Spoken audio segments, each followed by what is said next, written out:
గుమ్మడికాయ దొంగ ముందు ఇంకా భుజాలు అప్పుడే భుజాలు తడుక్కోవడం, దొంగ అని అరుచుకుంటా పరిగెత్తుకుంటా పోయి తప్పించుకోవాలని చూడడం. క్లాసిక్ కేసులు ఏమైనా ఉండేవి వీళ్ళే చేసేది. ఇప్పుడు ఈ డ్రగ్స్కు సంబంధించినంత వరకు వచ్చి పడింది అక్కడికి వైజాగ్లో ఒక భారీ సినిమా తరహాలో సినిమా ఫక్కీలో అది బయటకు వచ్చింది, పట్టుబడింది. సిబిఐ సెంట్రల్ గవర్నమెంట్ చెందిన సిబిఐ దాన్ని పట్టుకుంది. ఓ పక్క అది జరుగుతుంటే అసలు వీళ్ళు పెట్టి వాళ్ళు చేస్తున్న ఆరోపణలు పైత్యం ఎక్కడికి పోతుందంటే, సరే సోషల్ మీడియాలో ఎవడో కింద లేయర్లలో ఉండేవాళ్ళు ఏదో చేస్తే ఉంటే పార్టీ అధ్యక్షుడు, ఆ పార్టీ వాళ్ళు పెట్టిన జాతీయ ప్రధాన కార్యదర్శి అతని కొడుకు లోకేష్, వాళ్ళు కూడా ట్వీట్లు పెట్టడం.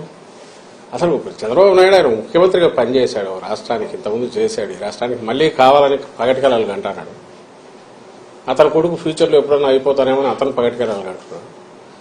ఆ బుద్ధి అన్నా ఉండాలి, కొంత ఇంగితం ఉండాలి కదా. ఏం మాట్లాడుతున్నాము, ఏ స్థాయి వ్యక్తులము, మాట్లాడే ముందు మా స్థాయి కన్నా ఇది సరిపోతుందా, ఫ్యాక్ట్స్ ఏంటి, ఫ్యాక్ట్స్ లేదు మాట్లాడకూడదు అనే కనీస జ్ఞానం, కనీసం ఇంగితం అన్నా ఉండాలిగా. ఇప్పుడు దానికి రిప్లై మేము ఎక్స్ప్లెనేషన్ లాగా ఇచ్చుకోవాలి. ఇప్పుడు అలా జరిగిండేది ఒక అసలు నిజంగా అది దేశంలోకి వచ్చింటే భయంకరంగా ఉండేది. లక్కీగా ఇంటి రావడము పట్టుకోవడం అనేది ఒక పెద్ద రిలీఫ్ స్టేట్కే కాదు దేశానికి కూడా. అంత భారీ ఎత్తున వచ్చిందంటే అది ఎక్కడికి టార్గెట్ పెట్టుకున్నారో ఎవరు పెట్టుకున్నారో అని అనుకుంటే ఇప్పుడు వీళ్ళే అరిచే అరుపులు చూస్తుంటే వీళ్ళే ఉన్నారేమో అనిపిస్తుంది. అట్లాగే ఆ కంపెనీల్లో ఎవరున్నారని తెలిస్తే అంతా ఈ కుటుంబాల దగ్గరగా ఉండేవాళ్ళు, బంధువులు. సాక్షాత్తు ఈయన చంద్రబాబు నాయుడు వదిన, ఇప్పుడు BJP state president Purandeswari, NT Rama Rao కుమార్తె, ఆమె కొడుకు ఒక కంపెనీ దాంట్లో కంపెనీలో ఉన్నాడు. ఆమె వియ్యంకుడు ఆ కంపెనీలోనే పార్ట్నర్ అనుకున్నారు. వాళ్ళు ప్రమోట్ చేసిన కంపెనీనే తర్వాత డివైడ్ అయ్యింది, ఒక్కొక్కరు ఒక యాక్టివిటీ చూసుకుంటున్నారు. బయటకు వచ్చి మేము అటాక్ చేసి వీడు సంజయ్ శివాల వాళ్ళు టీడీపీ వాళ్ళు అట్లాంటి వాళ్ళు ఉల్టా ముందే అందుకొని హడావుడిగా రాత్రి నుంచి పొద్దున్న నుంచి ఉదరగొడుతున్నారు. ఇప్పుడు ఇది కాదు, ప్రతి దాంట్లోనూ వాళ్ళు అలాగే చేస్తున్నారు ఫస్ట్ నుంచి ఇప్పటి వరకు.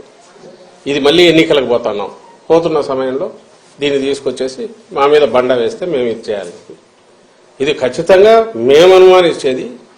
ఇది ఒక పెద్ద రిలీఫ్ దొరకడం అనేది. అదే గన ఊహించలేకపోతున్నాం. అది గన తప్పించుకొని బయటకు వచ్చింటే ఇది ఖచ్చితంగా టీడీపీకి సంబంధించిన నాయకుల రోల్ ఉందని గట్టిగా అనుమానిస్తున్నాం.